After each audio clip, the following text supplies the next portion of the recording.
في القلب مشاعر أخفيها قد أشرقت الشمس. بسم اللہ الرحمن الرحیم. فضیلت اعتکاف.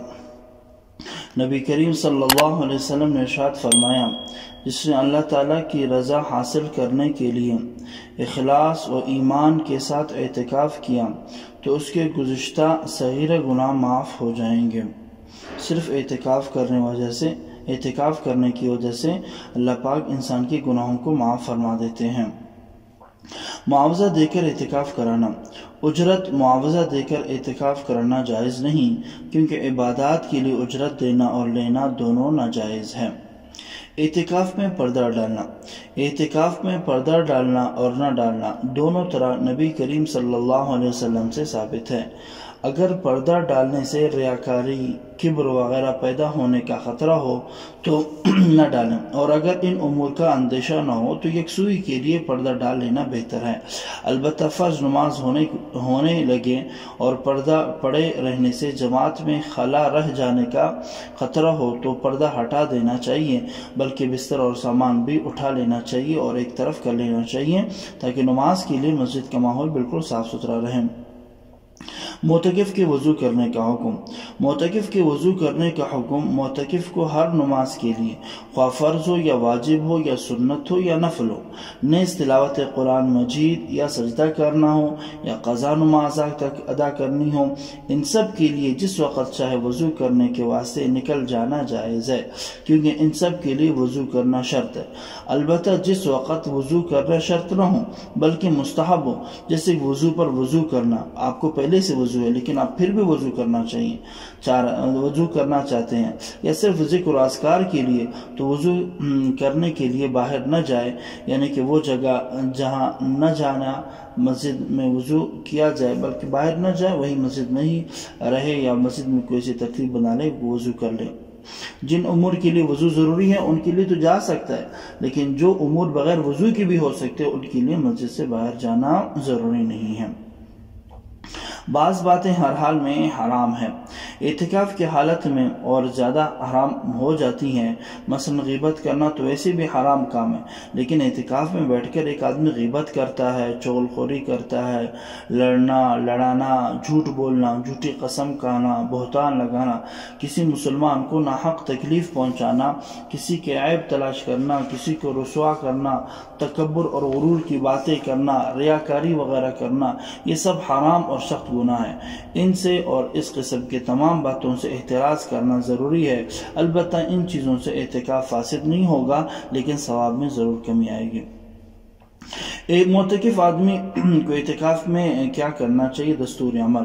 دستور عمل ایک تو ہمارے پاس ایک بہترین کورس بھی ہے. اگر معتکفین کرنا چاہتے ہیں تو وہ ہمارے ساتھ پرستان میں رابطہ کریں، انشاءاللہ ہم ان کے لیے بہت بہترین ایک 8-10 دن کا کورس ہے، وہ انشاءاللہ الگ سے میں ان کو اگر کرنا چاہتے ہیں، معتکفین ہیں اور ان کی طلب ہے، تو انشاءاللہ میں ضرور ان کے لیے اس خدمت کے لیے میں حاضر ہوں کہ ان کو وہ کورس کرائیں گے. لیکن یہ ایک دستور عمل ایک عام ہے کہ مطلب انسان کی کیا کیا مصروفیات ہونے چاہیے. ایک تو وہ جو درس کی میں بات کر رہا ہوں، جس کورس کی، وہ ایک مخصوص ہے، مطلب وہ ایسا کہ ہر روز کا سبق ہے، عقائد کے حوالے سے ہیں، حدیث کے حوالے سے ہیں، آداب کے حوالے سے ہیں، بہت بہترین اور آسان عام فہم ہے. اگر کسی کو ضرورت ہو آپ پرسنل میں مجھے بتا دیں، انشاءاللہ میں پھر اس کی ترتیب پھر بنا لوں گا. معتکف کے لیے باقی اس کے علاوہ معتکف کو جن امور کرنے چاہیے، پہلی بات ہے کہ مغرب کی نماز کے بعد اوابین کم سے کم 6 رکعت نوافل اور زیادہ سے زیادہ 20 رکعت نفل ادا کریں. آپ نے مغرب کے بعد اوابین 6 تو کم سے کم پڑھ لیں، اگر آپ زیادہ وہ پڑھنا چاہتے ہیں تو آپ 20 تک بھی اوابین پڑھ سکتے ہیں.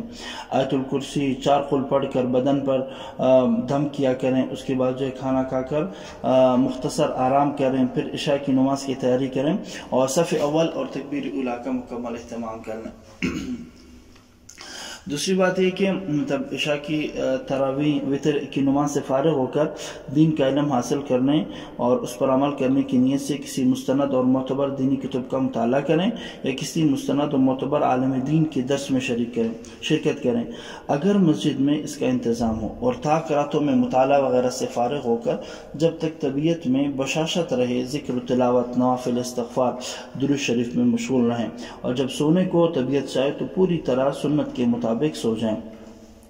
تیسری بات اس چیز کا بھی خیال رہے کہ موسم گرما میں رات کو 2:30 یا 3 بجے نیند سے بیدار ہو جائیں، طبعی ضروریات سے فارغ ہو کر سنت کے مطابق وضو کریں، تحیت المسجد، تحیت الوضو، تہجد کی نفلیں ادا کریں، نوافل سے فارغ ہو کر کچھ دیر ذکر اور تسبیح میں مشغول رہیں، پھر خاموشی سے خوب رو رو کر اپنے اچھے مقاصد اور دنیا آخرت کی کامیابی کے لیے اللہ سے دعا مانگتے رہیں۔ صبح صادق سے کوئی پونے گھنٹہ پہلے سحری کھا لیں اور سحری سے فارغ ہو کر فجر کی نماز کی تیاری کریں۔ صف اول اور تکبیر اولیٰ کا مکمل خیال رہے، پورے اعتکاف میں تکبیر اولیٰ کا خیال رہنا چاہیے، کیونکہ آپ ہمیشہ مسجد کے ماحول میں کوشش رہیں کہ کوئی بھی نماز بغیر تکبیر اولیٰ کے نہ رہیں، پھر نماز کے انتظار میں لگے رہیں اور استغفار کرتے رہیں۔ فجر کی نماز سے جب فارغ ہو جائیں تو آیت الکرسی 4 کل پڑھ کے اپنے جسم پر حصار باندھ دے دم کر لیں، سبحان اللہ، الحمدللہ، اللہ اکبر، استغفار اور درود شریف کی ایک تسبیح ضرور پڑھ لیا کریں۔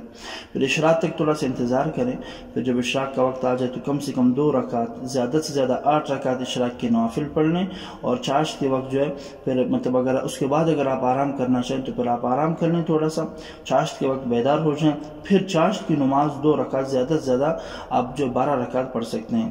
چاشت کی نماز ادا کرنے کے بعد جتنا ہو سکے قرآن مجید کی تلاوت میں لگ جائیں۔